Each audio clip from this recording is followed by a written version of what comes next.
He's just pulled out a lead again. He's 6 or 7 bike lengths in front, while Seeley and Hutchie teammates are tripping over one another a little bit. They're all trying to get in the corners together. The Ducati off the corners seems to have that advantage, that lovely growl of the Panigale. They do reel him in on under braking into those slow corners, don't they? And then he's gone. Yeah, and that's often, you know, the fast way of doing it is slow in and really fast out. And the important thing around the northwest here is being fast on the exits, because every 5 miles an hour you carry from the corner, you're carrying that all the way down the straights. There's no point in trying to get into a corner too fast and then screwing it all up and not getting a good exit. Are they close enough to make Yes, the slipstream do its stuff? Yep. Helicopter doing its best up there. Look at it. He can't keep up. Absolutely flat out. We'll see the exhaust pipes glowing maybe, but we're seeing the exhaust pipes here. The big double pipes out the back of the Panigale. They're not able to get past, so there is like a formation. Irwin, foot comes down, up through, changing up. He's punching the hole in the air and bringing them forward. They just don't seem to have anything left to go past. It's almost like in order to get past him, they need another gear that they never even thought of fitting to the bikes, or another cog that they never even dreamt would be needed. Yeah, and the trouble is for those guys, he is so good on the brakes. Glen Irwin I'm talking about, he's race sharp. He's been on the podium twice at British Superbike races this year. He's on top form. And I think out-braking him is going to take another one of those wild dives of Hutchie. But here it comes, right? Maybe it's going to be Seeley first. Alistair Seeley's got the run on him this time. He's on the inside for the corner. And look at it now, wriggling around. Unreal. That Seeley, and Hutchie as well, again. No. That was very forceful of Ian Hutchinson. There's no other way to get through and get past that machine, but he definitely stuck it to Glen Irwin then. And Glen Irwin's coming back at him out of the slipstream now, using the power of the Ducati alongside Ian Hutchinson. There's Hutchie, and Irwin goes straight in front of him and closes that door in front of him. They're just inches away at 185 miles an hour. Okay, then on the brakes again, you can see Irwin jammed up against the fuel tank as he puts that braking on, pulling about 1.5 G's in braking force. So you can imagine having half of someone else on your back when you put the brakes on these bikes. At the back of this group, he's looking particularly strong. Michael Rutter's had an ace weekend at the Northwest 200, hasn't he? He absolutely has, yeah. 13 wins, or 14 wins actually around here right now. This man we're looking at, Seeley, has 21 wins. And Irwin on the inside. Oh, Hutchie again, slithering it into the corner.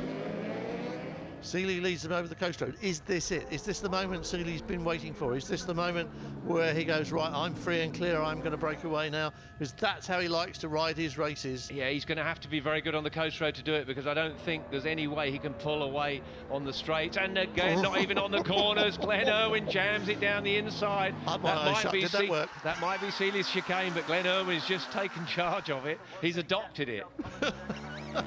That was stern stuff from Glen Irwin.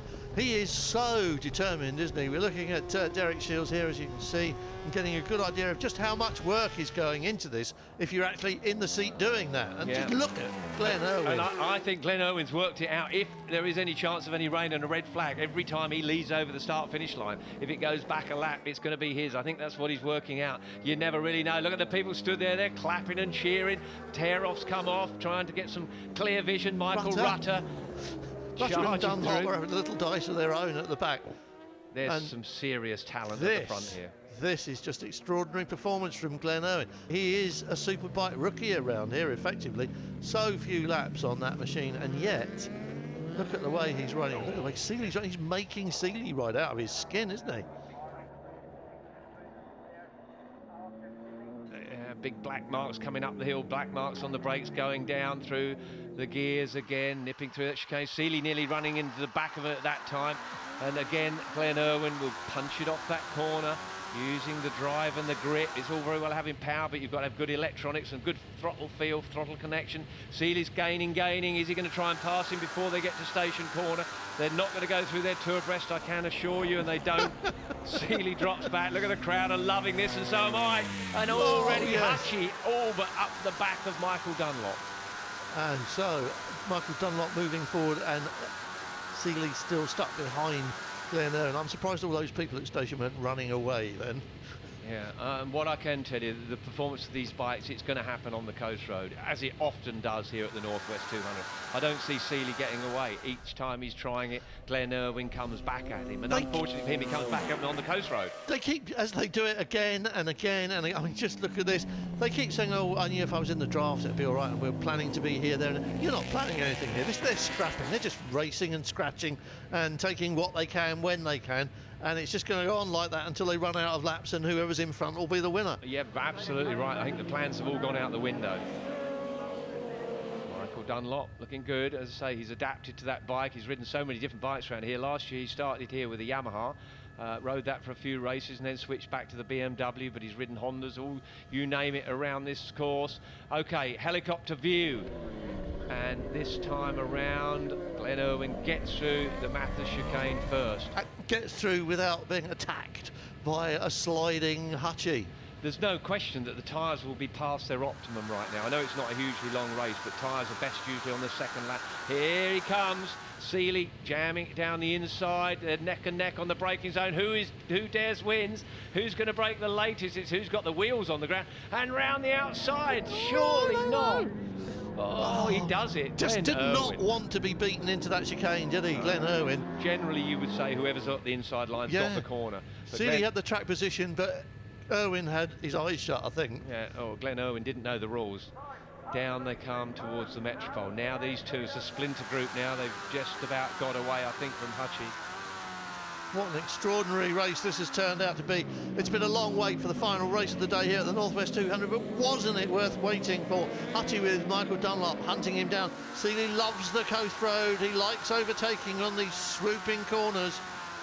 Glen Irwin doesn't like being overtaken, and he's resisting that. Seeley stuck behind him as they turn left into the Juniper chicane, and Seeley gets on the gas as hard as he can. Irwin's faster. Hutchie and Dunlop and Rutter are closing in, I think, while those two are scrapping. That gap might be closing down. Yeah, it might well be, but really it looks like a two-horse race right at the moment, doesn't it? Both riders from Carrickfergus, they're kind of neighbours. I don't think they go out drinking beer together. Surely Seeley's not going down the inside here, is he? There's a wet patch just there, watch it. And he thought better of it. I mean, if they were better friends, you'd call them the Carrick Crusaders, but they aren't, are they? Not that I know of. They're certainly not on the track here at the moment, but I'm going to say that they have a lot of respect for one another at the end of this race, because it has been a proper duel in the sunset here tonight at the Northwest 200, with still more laps to go. Who's getting tired? I mean, Alistair Seeley's, in fairness, has done about 5 races so far today. Yeah, that's a point, isn't it? Because Glen Irwin's fresh out of the box. We're on the final lap, and that thing's all over the place going up towards the roundabout. Seeley saw that, tries to come on at the outside, and Glen Irwin's just having none of it, is he? No, legs are out everywhere, and he stops it in the middle of the corner. That's pretty smart, actually. If you see, he really backs it down in the corner, in the middle of that roundabout, just so he can fire it off the corner. No one's coming round the outside of him at that time, but they might do now. Seeley has got the run out the chicane, and it's wriggling all over the place. He's trying to keep it down the ground, but oh my goodness me, it's like a broken toilet seat he's sat on at the moment. That Tyco BMW is normally so tidy and shipshape with him on board, isn't it? Slipstream City, here we go. Seeley is in the slipstream. He's going to go left or right, and he goes over to... Oh, he's on the grass, Steve! Oh, my goodness me. Seeley, the camber of the road sort of dragged him into it. He had to shut the throttle, so he should have done. In the dirt at 175 miles an hour. Hutchie took advantage. He probably got sprayed in water and stones, but I can't believe what I've just seen there. Alistair Seeley, he's back on the throttle. He is. He's coming hard at Ian Hutchie. Glen Irwin is breaking down into the corner, but Seeley's right back behind Hutchie. Theoretically, he should have been passed by both Michael Dunlop and Michael Rutter. Here we go again. The camber of the road drops, and look at that. The wheels are in the dirt. They're in the gutter at that point. He just had to roll out of it. I think it's a ditch. It's far worse than that. That was so close to the edge, wasn't it? That would have confused the traction control almost certainly. Right, well, look, he's come straight back. Yeah, I'd have been off to the toilet myself. But anyway, Alistair Seeley has just got back into gear, and he's coming again. It's not over yet. We've got half a lap to go. Irwin won't know what happened behind him, so he won't know that Alistair Seeley ought ought not to be doing this at this particular moment in time. So he's just going to treat him like he's treated him throughout the race. Oh, they're closing on traffic. There was a back marker just going through the bottom of the screen there, and if that, yes, oh, look, yeah, there he is, here we number go. 24. That could be very awkward. That's Andy Sellers. He's going to get a lesson in a minute because these two are charging through. Irwin's going to go around the outside. He's had to shut the throttle a little bit. Definitely compromise his line. Seeley's gone down the inside into Church. Seeley goes through at Church Corner. Is this the deed that needed doing? But I think we've still got another run down to the Juniper Hill chicane. So over the top of Black Hill in a minute. That was close there. There's no question that Glen Irwin had to just compromise his line, shut the throttle a bit, and Seeley didn't need a second invitation. But Irwin slipstreaming him up the hill now, coming out of the draft, going over the top. This is tough. On the stuff. outside of him, they're going to touch. No. Oh, and Seeley's wriggling around. It's now Irwin's got the inside line. Oh, that was a magnificent job from Glen Irwin. Alistair Seeley was almost out of control, trying to stay in front, and he couldn't do it. And Irwin just went scything past him so neatly. And look at his sideways. They're power sliding through Juniper Hill up to the line. Surely Seeley's not going to try and dive up the inside. Is Glen Irwin going to do it? He's got to do it now. Seeley hasn't got a chance of getting past him as they go towards the line. It is Irwin and Seeley and Hutchie. What a breathtaking, what a fantastic race that was. That was an astonishing performance from those two. Absolutely stunning. Look at that, 0.172. Glen Irwin from Alistair Seeley. Irwin with his first ever win here. Ian Hutchinson, Michael Dunlop, Michael Rutter, Dean Harris in the top 6. Really enjoyable race, Alistair. 20 wins around here. You cannot respect them. We've had our differences in the past, but for him and Ian to race that close, I didn't look behind. I don't know who else was there. 220 brake these bikes are. It's insane. It's awesome. Best sport in the world. The way I was confidence carried from my wins, and then with Glen, it was just going to be an epic battle, and then throw in the mixed Hutchie. It was just made for good entertainment.